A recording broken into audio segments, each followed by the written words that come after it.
Greetings, I'm Ritika here, and this video is about microbiology of ice cream and related products. Introduction.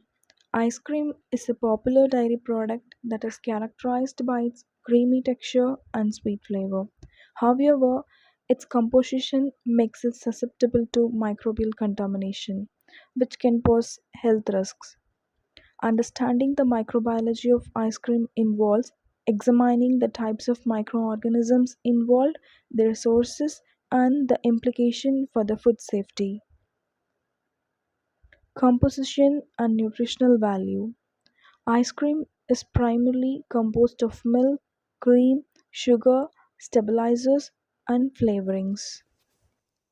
The high nutrient content, particularly proteins and sugars, provides an ideal environment for microbial growth.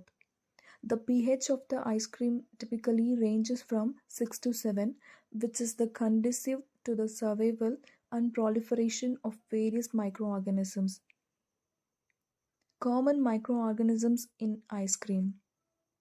The microbiological quality of ice cream can be accessed by identifying various bacterial species, the common contaminants which includes pathogenic bacteria, Escherichia coli often indicates a fecal contamination and can lead to severe gastrointestinal illnesses.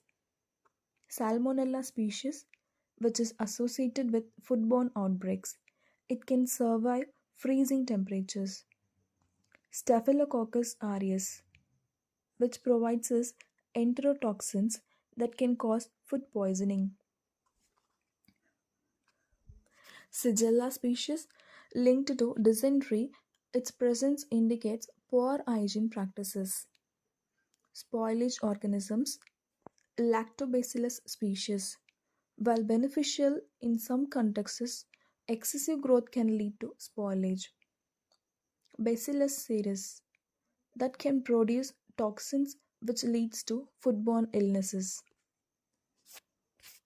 Sources of contamination. Raw ingredients, milk and cream can harbor pathogens if not properly pasteurized. Water. Contaminated water that is used in production or cleaning processes can introduce bacteria.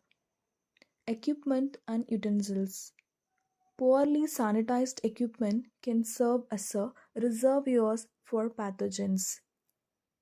Handling practices. Personal hygiene of workers is crucial. Contamination can occur from hands, clothing, or respiratory droplets during production and serving. Microbiological quality assessment. Microbiological quality is typically accessed through several methods, which includes a total viable count that indicates the overall bacterial load in ice cream samples.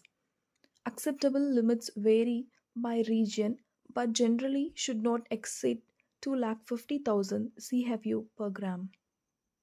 Coliform count. A presence indicates a potential fecal contamination.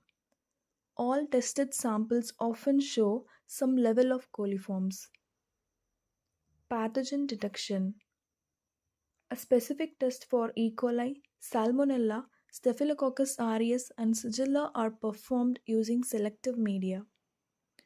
Studies have shown a significant variability in microbial counts across different brands and types of ice cream. For instance, a study in Kolhapur found that 40% of sampled ice cream were contaminated with E. coli and Salmonella species. Effects of freezing on microorganisms. Freezing does not kill all microorganisms, instead, it may inhibit their growth while allowing them to survive in a dormant state. When ice cream is thawed or improperly stored at high temperatures, these organisms can reactivate and multiply rapidly. This phenomenon highlights the importance of maintaining a proper storage condition throughout the supply chain. Food safety regulations. Regulatory bodies set standards for microbiological quality of ice cream to ensure consumer safety. In many countries, guidelines stipulate acceptable limits for TVC and specific pathogens. Regular monitoring and adherence to good manufacturing practices (GMP) are essential for compliance with their standards. Quality control measures. Pasteurization. Pasteurization, which ensures the destruction of pathogen in milk and cream. Sanitization of equipments, which prevents cross contamination from machinery and utensils. Hygiene practices, proper handling by workers to avoid contamination.